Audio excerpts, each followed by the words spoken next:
آپ کو ایک مزے کی بات سنا دوں، ہم بات مزے کی بتا دوں میرے پیارے بھائیوں، ہم کوئی اپنی طرف سے کوئی بات نہیں کرتے، ہم اپنی طرف سے کوئی بات آپ کے سامنے نہیں رکھتے۔ یہ جو دین کی باتیں ہم آپ کو سنا رہے ہیں نا، یہ ہماری خود ساختہ نہیں ہے، ہم نے خود نہیں بنا لی ہے، بلکہ اس کا سلسلہ کونین کے تاجور سید الثقلین امام القبلتین جناب محمد الرسول اللہ تک جاتا ہے۔ میں نے یہ دین جو سیکھا ہے، اللہ کا قرآن جو پڑھا ہے، جو نبی کائنات کا فرمان میں نے پڑھا ہے، سیکھا ہے، میرے شیخ اور استاد کا نام حافظ عبد المنان محدث نور پوری رحمہ اللہ تھا۔ ان سے میں نے قرآن و حدیث کے علم کو سیکھا ہے۔ انہوں نے قرآن و حدیث کا یہ علم اپنے شیخ اور اپنے استاد حضرت حافظ محمد گوندلوی رحمہ اللہ تعالی سے سیکھا تھا۔ انہوں نے یہ قرآن و حدیث انہیں پڑھایا تھا۔ انہوں نے اپنے شیخ اپنے استاد پنجاب حافظ عبد المنان محدث وزیر آبادی سے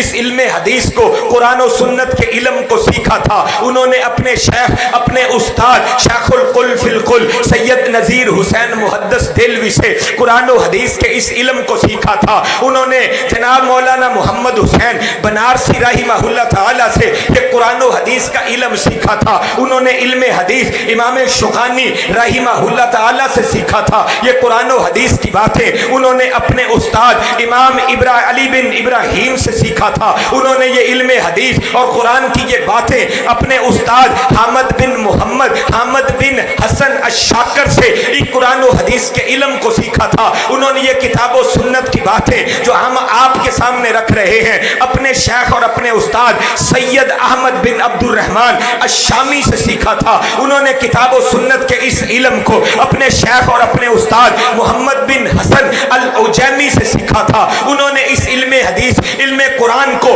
اپنے شیخ اور اپنے استاد جناب حضرت احمد بن محمد الیمنی رحمہ اللہ تعالی سے سیکھا تھا۔ انہوں نے کتاب و سنت کے اس علم کو اپنے شیخ یحییٰ الطبری سے سیکھا تھا۔ انہوں نے قرآن و سنت کے اس علم کو کتاب و سنت کی ان باتوں کو اپنے شیخ اور اپنے استاد امام محب الطبری سے سیکھا تھا۔ انہوں نے کتاب و سنت کے اس علم کو اپنے شیخ اور استاد ابراہیم الدمشقی سے سیکھا تھا۔ انہوں نے کتاب و سنت کے اس علم کو محمد عبد الرحیم الفرغانی سے سیکھا تھا۔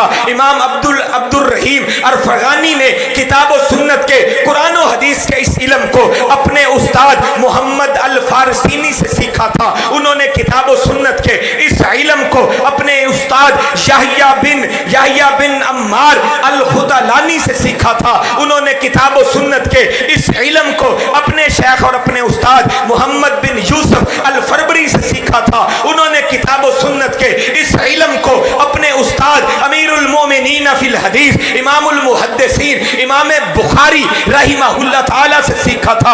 امام بخاری نے قرآن و سنت کے اس علم کو اپنے استاد امام حمیدی سے سیکھا تھا۔ امام حمیدی نے اپنے قرآن و سنت کے اس علم کو اپنے شیخ اور اپنے استاد امام سفیان سے سیکھا تھا۔ امام سفیان نے قرآن و سنت کے اس علم کو اپنے استاد یحییٰ بن سعید الانصاری سے سیکھا تھا۔ انہوں نے قرآن و سنت کے اس علم کو اپنے شیخ اور اپنے استاد محمد بن ابراہیم الیمنی سے تیمی سے سیکھا تھا۔ انہوں نے قرآن و سنت کے اس علم کو علقمہ بن وقاص اللیثی سے سیکھا تھا۔ امام علقمہ بن وقاص اللیثی نے کتاب و سنت کے اس علم کو امیر المومنین خلیفۃ المسلمین خلیفہ ثانی حضرت عمر فاروق رضی اللہ تعالی عنہ سے سیکھا تھا۔ حضرت عمر فاروق نے قرآن و سنت کے اس علم کو نبی کل کائنات رحمت عالم کونین کے تاجور سید الثقلین امام القبلتین رحمت کائنات رحمت عالم جناب محمد الرسول اللہ سے سیکھا تھا۔ رسول کائنات بیان فرماتے ہیں میرے پاس جبریل آیا کرتے تھے، جبریل کہتے ہیں مجھے یہ علم اللہ نے عطا فرمایا تھا۔ یہ اہل حدیث کی دعوت ہے۔ اہل حدیث اس علم کی بات کرتے ہیں جو اللہ تعالیٰ نے جبریل کے ذریعے آمینہ کے لال تک بھیجا، آمینہ کے لال تک آج ہم تک پہنچا، اور ہم وہ کتاب و سنت کا علم آپ کے سامنے رکھ رہے ہیں۔ یہ علم ہے، اس علم کی طرف اہل حدیث کی دعوت ہے۔ اہل حدیث کا پیغام صرف یہی ہے، کائنات میں بسنے والوں آ جاؤ، اس علم کی اتباع کرو، رب کے قرآن کو مان لو، نبی کل کائنات جناب محمد الرسول اللہ صلی اللہ علیہ وسلم کے فرمان کو مان